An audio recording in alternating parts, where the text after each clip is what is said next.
A'udzu billahi minasyaitonir rajim. Bismillahirrahmanirrahim. Alhamdulillahi rabbil alamin. Assalatu wassalamu ala asrafil anbiya wal mursalin sayyidina Muhammad wa ala alihi wa sahbihi asma'in. Assalamualaikum warahmatullahi wabarakatuh. Okay, ang ating tatalakayin sa araw na ito, araw ng linggo, alas 9 ng umaga dito sa Middle East, Jeddah. Ang patungkol ito ng kabilang buhay. Maaring mayroong hindi maniniwala o maaring nagtatawa kung bakit ito ay aking bibigyan ng malinaw na mga kaganapan. Dahil baka isipin nila, bakit Brother Rashid, ikaw ba ay namatay na at muling bumalik o nabuhay? Bakit na ikukwento mo ang mga bagay-bagay? Bilang Muslim, kabilang sa mga saligan ang 6 na haligan ng pananampalataya at paniniwala sa kabilang buhay o huling araw.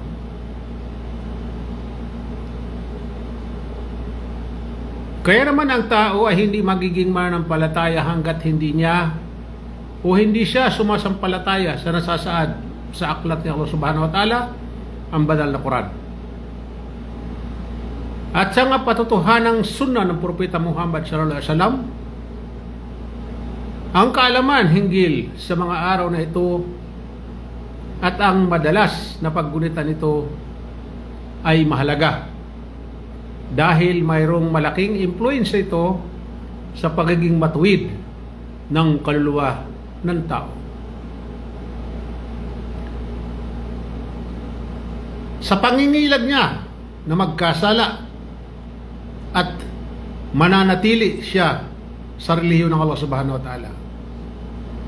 Dahil kapag ang tao ay hindi naniniwala sa kabilang buhay o ang kamatayan, magiging pabaya siya. At dito sa mundo siya ay makakagawa ng mabibigat na kasalanan. Okay. Mayroon tumatawag sa atin. Okay, may tumatawag sa atin.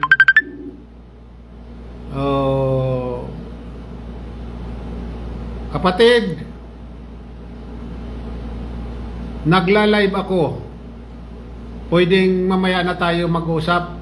Tatawagan kita, inshallah. Nagla-live ako ngayon. Ha? So dito, kapag hindi naniwala ang isang tao, magiging matigas ang kanyang puso. Magiging lagi siyang sumusuway kay Allah Subhanahu wa Ta'ala. Magpapabaya siya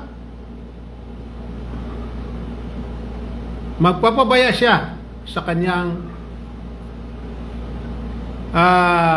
sa kabilang buhay. Hindi niya bibigyan ng halaga ang mga bagay-bagay. So ang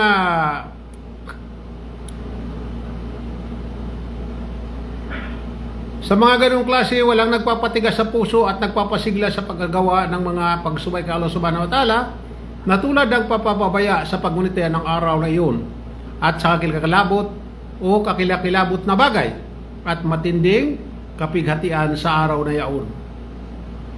Ang Allah Subhanahu wa Ta'ala ay nagbigay siya o nagsabi siya sa banal na Quran. Atin ito matatagpuan sa Kapitulo 73 sa talatang 17 na ang pagkakasabi dito, sa araw na gagawing ubanon ang mga bata or ubanin ang mga bata. Gagawing ubanin. At nagsabi pa siya sa banal na Quran, o mga tao, mangilag kayong magkasala sa iyong Panginoon. Tunay na ang pagyanig ng huling sandali ay kakilikalabot na bagay. Sa araw na makikita ninyo ito, at makakalimutan o malilimutan ng bawat nagpapasuso ang pinasususo niya na anak at malalaglag ng bawat may nagdadalang tao sa sinapupunan ang dinadala nito. At makikita mo, sabi ng Allah subhanahu wa ta'ala sa banal na Quran, ito ay babala. Makikita ang mga tao na parang mga lasing at hindi naman sila lasing, ngunit dahil sa pagdurusa mula kay Allah subhanahu wa ta'ala. Dito ipinapakita. Ipinapakita dito na ang tao sa araw na yon ay magiging katakot-takot sa kanyang tawag nito sa pagkasindak sa araw na yon dahil sa tindi ng takot na mararamdaman o maranasan niya. Nasabi nga dito na ang tao ay maaaring kahalintulad ng mga lasing na hindi naman nakainom.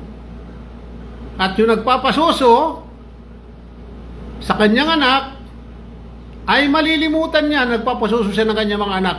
At ang mga nagdadalang tao ay malalaglag ang kanilang mga dinadala sa sinapupunan nila sa matinding pagkatakot. Ito ay mga babala ng Allah subhanahu wa ta'ala sa banal na Quran na kinakailangan habang nandito tayo sa mundo na ito ay atin ito malalaman. Kasi kung hindi natin malalaman, hindi tayo mag-iingat. Magbabaliwala lang tayo. Mayroong mga tao na binabaliwala lamang nila ang kanilang tawag nito, ang mga babala ng Allah subhanahu wa ta'ala sa kabilang buhay sapagkat hindi sila naniniwala at ang kailang puso ay pinatigas na. Okay. Hindi tayo makakarating sa kabilang buhay kundi tayo dadaan sa tinatawag na kamatayan. Kamatayan. Dadaan ang tao, lahat ng tao ay mamamatay. Ito ay sinabi ng Allah subhanahu wa ta'ala, ang bawat may buhay ay makakatikim ng kamatayan. So nangangahulugan lamang nito na ang lahat ng nabubuhay makakatikim ng kamatayan. So bilang tao, tayo ay mayroong kamatayan. Lahat ng may buhay, sabi ng Allah subhanahu wa ta'ala, ay mayroong kamatayan. Kaya atin itong paghandaan. At sabi ng Allah subhanahu wa ta'ala sa banal na Quran, mababasa rin natin ito sa Kapitulo 55 sa talatang 26. Ang lahat ng sinumang nasa lupa ay malilipol. Walang excuse dito, mga kapatid. Wala ditong pinipili.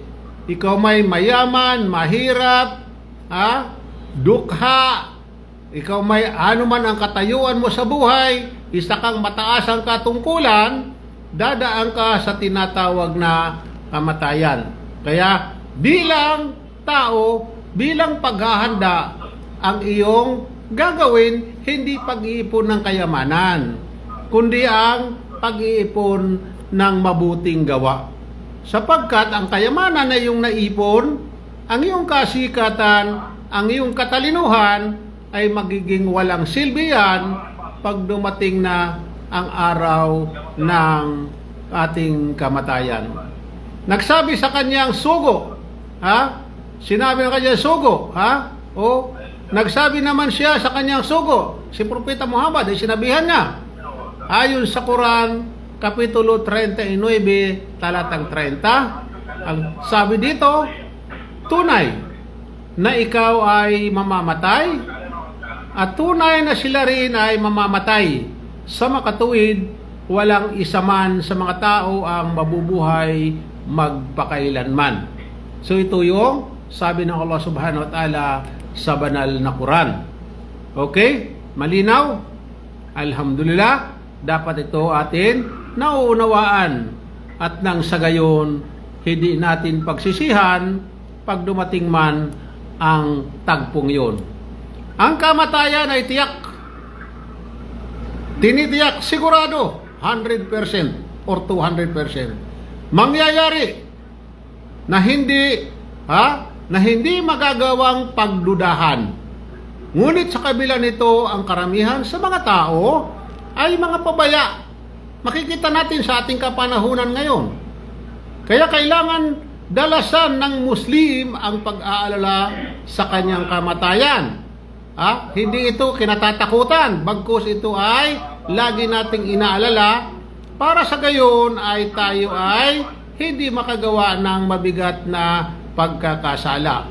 At paghahanda nito, kailangan din magbaon siya ng mabuting nagawa sa mundo para sa kapanan niya, para sa kapakanan sa kabilang buhay bago sumapit ang tagpong yon. Mag-ipon ng mabuting gawa, hindi mag-ipon ng iyong kayamanan. Magiging walang silbi ang iyong kayamanan sapagkat hindi mo kailangan doon ang kayamanan. Ang sabi dito ng Propeta Muhammad sallallahu alaihi wasallam, samantalahin ninyo ang 5 ito bago dumating ang 5 yan. Bago dumating ito. Una, ang sabi ng Propeta Muhammad sallallahu alaihi wasallam, ang iyong buhay bago dumating ang iyong kamatayan. Habang nandito tayo sa mundo, ang ating buhay ay huwag mong abusuhin. Huwag mong saktan, huwag kang magpakamatay. Ilaan mo ito habang nabubuhay ka, gumawa ka ng mabuti sapagkat kapag namatay ka na, wala ka nang magagawa. Pangalawa, ang iyong kalusugan bago dumating ang iyong karamdaman. Gamitin mo ang iyong kalusugan, bago ka magkaroon ng mabigat na karamdaman o pagkasakit. Gamitin mo ito sa mabuti na hindi mo malalabag ang batas ng Allah subhanahu wa ta'ala. Pangatlo, sabi ng Propeta Muhammad sallam, ang iyong panahon, o walang ginagawa bago dumating ang iyong pagkakaabalahan.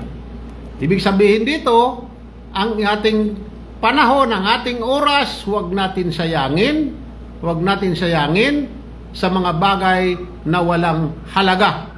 Gamitin natin sa mabuti bago dumating ang ating pagiging kaabala.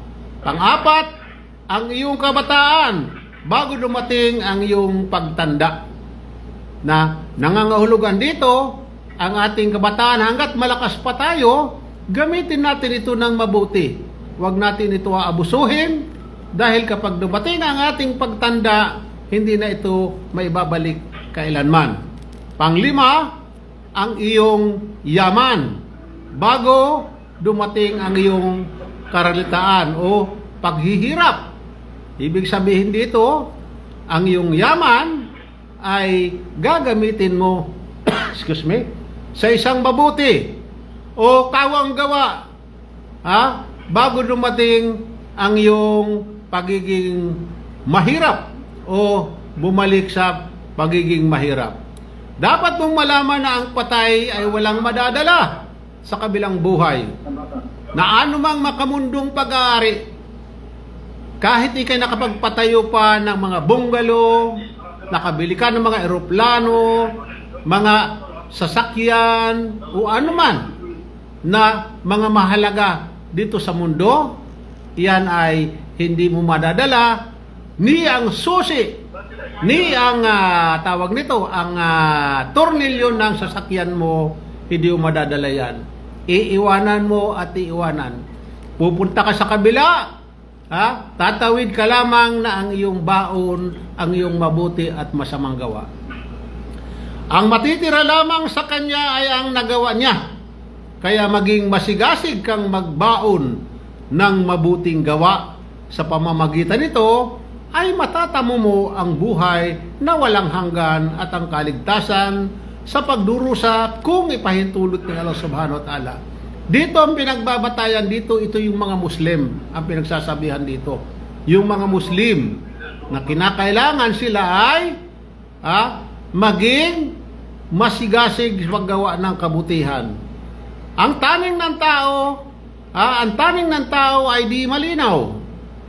Wala itong nakakaalam nito kung di ang Allah subhanahu wa ta'ala lamang. Kaya walang isa mang nakakaalam kung kailan siya mamamatay at kung saan lugar siya mamamatay, sapagkat ito ay bahagi ng kaalaman hinggil sa nakalingid na natatanging si Allah lamang ang nakakaalam. Kaya walang karapatan ang sinuman kahit manghula pa siya na ganito ang buhay mo. Mamamatay ka sa ganyan, kahit ang doktor nagbibigay pa nga siya ng taning na ganito, mamamatay ka na mga ilang buwan na lang sa sakit mong ganyan. Ngunit halimbawa, nahulaan niya okay isang buwan, anong araw at kung anong araw naman, anong oras. So wala nakakaalam nito maliban ang Allah Subhanahu wa Ta'ala lamang. Kapag dumating ang kamatayan, ay hindi na magagawang itaboy ito o ipagpaliban, sapagkat ito ang hindi mo pwedeng takasan.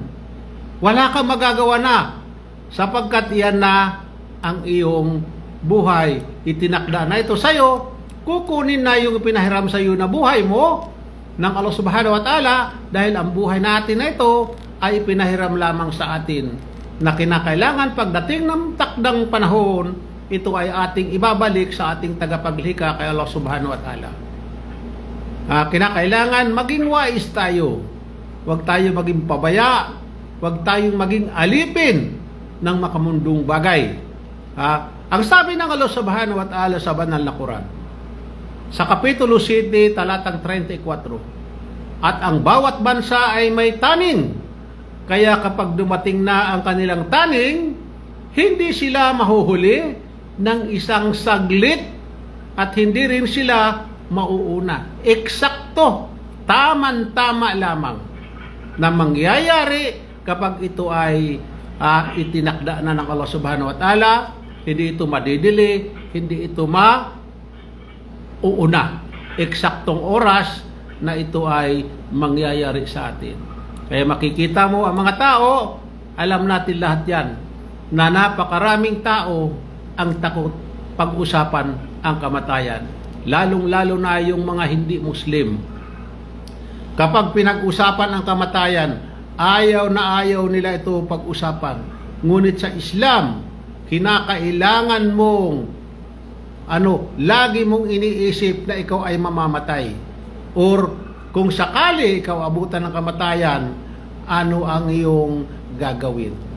Kinakailangan alam natin yan, pinaghahandaan natin yan sa pamamagitan ng ating sala, ng ating pagbibigay ng mabubuting gawain sa ating kapwa, pagtulong sa ating kapwa, at ang importante ang pagsamba natin sa ating tagapaglikha na Allah Subhanahu wa Ta'ala ay tama. Hindi ito sasalungat sa aral ng Propeta Muhammad SAW, sapagkat kung ang ating pagsamba kay Allah Subhanahu wa Ta'ala ay kaiba sa itinuro ng huling propetang si Propeta Muhammad SAW, sayang ang ating mga gawa, hindi ito tatanggapin sa atin, at ang ating kahantungan ay magkakaroon tayo ng mabigat na kasalanan kay Allah Subhanahu wa Ta'ala, at huwag naman sana tayo ay parusahan. Patatawarin ang ating mga kasalanan, mga kapatid. Patatawarin ng Allah Subhanahu wa Ta'ala ang ating mga pagkukulang, ang ating mga kasalanan na ating di natin namamalayan, pinatatawad. Ngunit, ang ating pagsamba kay Allah Subhanahu wa Ta'ala na kaiba, ito ay hindi katanggap-tanggap.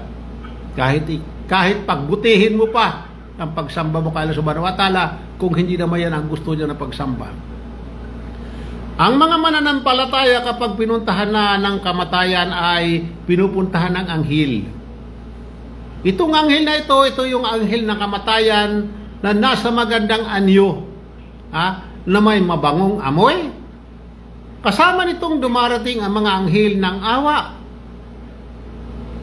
na magpaparating sa kanya nakalulugod na balita ng pagpasok niya sa Al-Jannah o ang paraiso.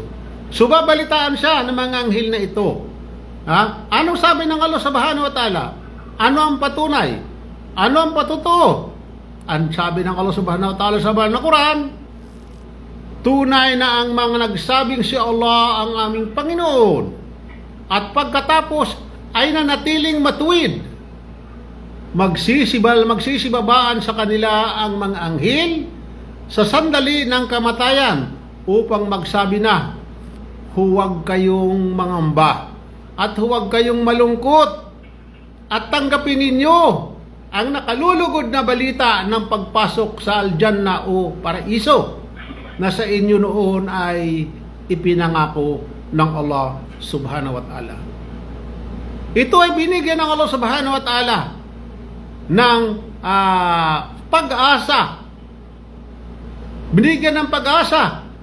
Basta't wag na wag tayo lamang ay magtatambal sa pagsamba sa Kanya. Dahil mismo patunay na banal na Quran. Sabi niya, tunay na ang mga nagsasabing si Allah ang aming Panginoon.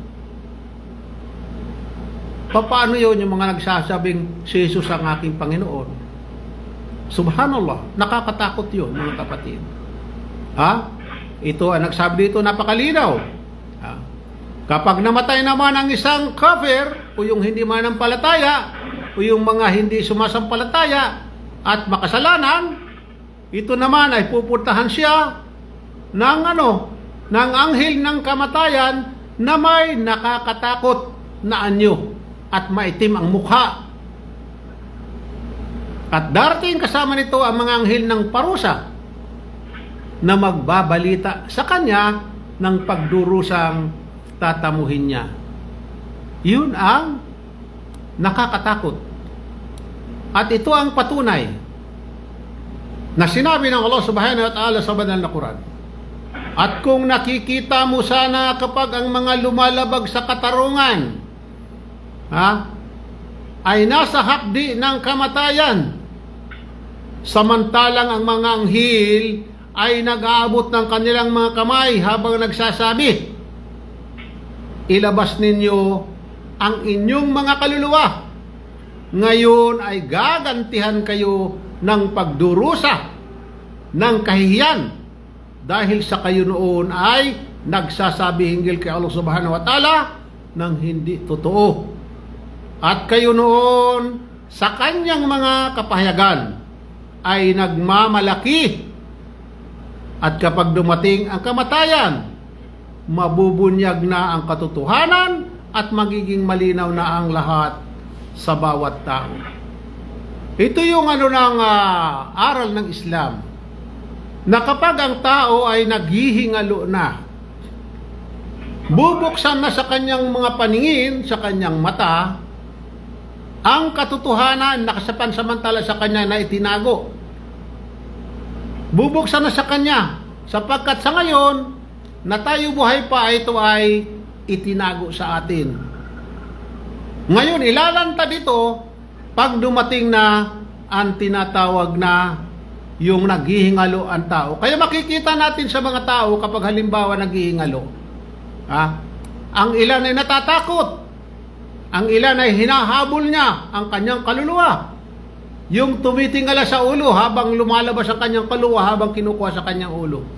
Yun ang katotohanan. Natatakot siya sapagkat nalantad na sa kanya ang pangsamantalang itinago ng Allah subhanahu wa ta'ala sa kanya. So ang sabi ng Allah subhanahu wa ta'ala, ayon sa banal na Quran, Kapitulo 23, talatang 99 hanggang 100. Hanggang sa noong dumating na ang kamatayan sa isa sa kanila, magsabi siya, Panginoon ko, pabalikin mo po ako nang harinawa ako ay makagawa ng matuwid na naiwan ko. Abay hindi, tunay na ito ay isang salitang siya ang nagsabi nito at ang nasa likod nila ay isang hadlang hanggang sa araw na muli siyang bubuhayin. Kaya kapag dumating ang kamatayan ay hahangarin ng kafir at makasalanan na muling mabuhay upang gumawa ng mga matuwid na gawa, ngunit wala ng kabuluhan na maidudulot ang pagsisisi dahil nahuli na ang lahat. So dito, pinapahiwatig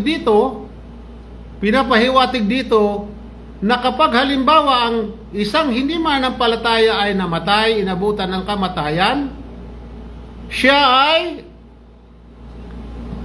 magsasabi kay Allah subhanahu wa ta'ala na ako ay muli mong pabalikin sa lupa upang gumawa ako ng mabuti.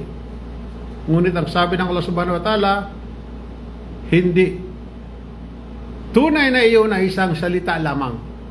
Ibig sabihin salita lamang, kapag siya'y pabalikin muli, gagawa rin siya ng mga paglabag kay Allah subhanahu wa ta'ala.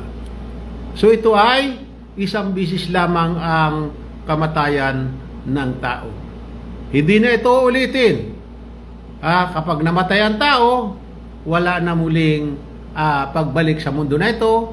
Ang susunod nito ay mananatili ang tao sa libingan hanggang sa dumating ang muling pagkabuhay. So sa Islam, detalyado ang lahat ng bagay. Dahil kapag ang tao o isang Muslim, hindi ito sa kanya sinabi ng Allah subhanahu wa ta'ala, pwede niyang sisihin ng Allah subhanahu wa ta'ala. Sabihin niya, Ya Allah, bakit hindi mo sa amin sinabi ang mga bagay na yan? So ang Islam ay kumpletong panuntunan ng buhay. Wala ka nang hahanapin pa. Lahat ng batas na kailangan mo, nandiyan na. Sundin mo kung gusto mo magtagumpay sa kabilang buhay, sundin mo. Kung ayaw mo naman, ikaw ang bahala. Ikaw masusunod. Kaya nga sa Islam, walang sa pilitan. Sabi ng Allah subhanahu wa ta'ala, La ikraha fi din. Walang sapilitan sa pananampalataya. Nasa iyo. Sumunod hindi. Sumunod ka hindi, walang problema. Ito ang ibinigay sa tao na kalayaan na hindi pinagkaloob sa mga ibang nilikha. Mga tao lamang at mga jin. So kinakailangan ang ating kalayaan ay huwag natin lalampasan. At ang sabi ng Allah subhanahu wa ta'ala, Kapitulo 42, talatang 44 sa banal na Quran, at makikita mo ang mga lumabag sa katarungan nang makita nila ang pagdurusa ay magsasabi sila, mayroon baga kayang paraan upang makabalik sa mundo? Ito yung sabi ng mga suwail, yung mga tao na mga lumalabag sa katarungan ng Allah subhanahu wa ta'ala, yung nagmamalabis. Kapag inabutan na sila ng kamatayan, tatanungin nila, mayroon baga kayang paraan upang makabalik sa mundo? Yan ang kanilang masasabi. Bahagi ng Allah subhanahu wa ta'ala yung kanyang awa sa kanyang mga lingkod, na papasukin sa paraiso ang sino mang magsasabi ng La ilaha illallah. Nang ibig sabihin to, walang tunay na Diyos kundi si Allah, at ang huling salita bago namatay. Allahu Akbar. Ang sabi ng Propeta Muhammad SAW, ang sinuman ang huling salita niya sa mundo ay La ilaha illallah, papasok siya sa paraiso. So wag natin na ibig sabihin nitong pagkakaunawa niyan. Baka isipin mo okay na, nakapagsyahada na ako, papasok na ako sa paraiso. Mali ito.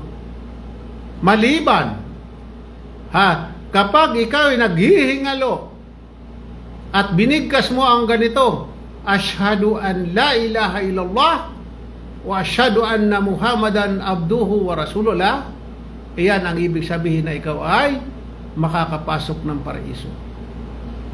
Yung huli mong yung huling lumabas sa bibig mo bago ka inabutan ng kamatayan.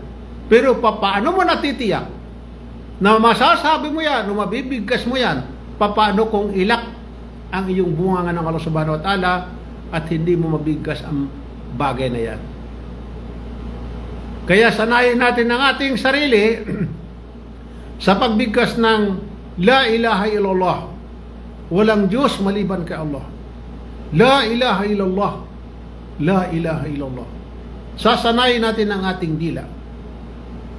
Dahil para tayo madali natin mabibigkas ang inshallah kung dumating man na tayo ay kukunin ng kaluluwa na ito na pinaram sa atin ng ating tagapaglikha na si Allah subhanahu wa ta'ala. Iyon ay sapagkat hindi magagawang sabihin ng isang tao sa masilang sandali kung hindi siya tapat na naniniwala kay Allah subhanahu wa ta'ala. Ang hindi tapat na naniniwala rito ay malilimutang sabihin ito dahil sa tindi ng dumarapo na hapdi, yung sakit ng paghihingalo. Makakalimutan niya yan. Kaya dahil doon suna itinagubilin na sa isang pupunta sa isang naghihingalo na ipabigkas dito. Inuobliga.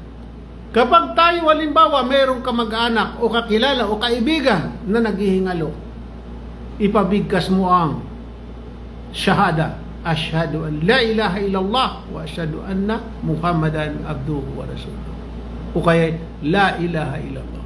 Walang ibang Diyos maliban kay Allah. Ipabigkas ito sa kanya, inuobliga ang lahat ng mga Muslim na ito ay sabihin sa ating mga kapatirang mga Muslim. Ito ang ating tungkulin bilang Muslim na ibahagi or bilang tulong sa ating mga mahal sa buhay or mga kaibigan, kakilala.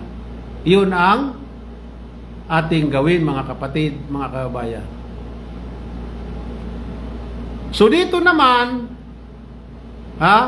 ang sumunod naman dito ay ang salibingan naman.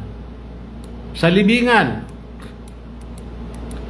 Nagsabi si Propeta Muhammad sallallahu alaihi wasallam, tunay na ang tao kapag inilagay na sa libingan, tinulukuran na at umalis na ang mga nakalibing o nakipaglibing sa kanya, tunay na siya ay talagang makaririnig ng mga yabag ng kanilang mga paa. Pagkatapos ay pupuntahan siya ng dalawang anghel at paupuin. At magsasabi sila sa kanya, ano ang sinabi mo noon sa taong ito na si Muhammad sallallahu alaihi wasallam? Nagsabi pa sila sa tungkol naman sa mananampalataya na magsasabi ito, sumasaksi ako na siya ay lingkod ni Allah at ang kanyang sugo. Kaya may magsasabi sa kanya, tingnan mo ang luklukan mo, sana ay impyerno. Pinilitan ni Allah subhanahu wa ta'ala alang-alang sa iyo ng iyong luklukan na paraiso. At nagsabi pa siya, sa kapwa niya makikita ang dalawang taito o dalawang ito at tungkol naman sa kafir. Tungkol sa kafir o hindi mananampalataya, ito naman ang mangyayari sa kanya. Subhanallah, nakakatakot. Ang sabi naman,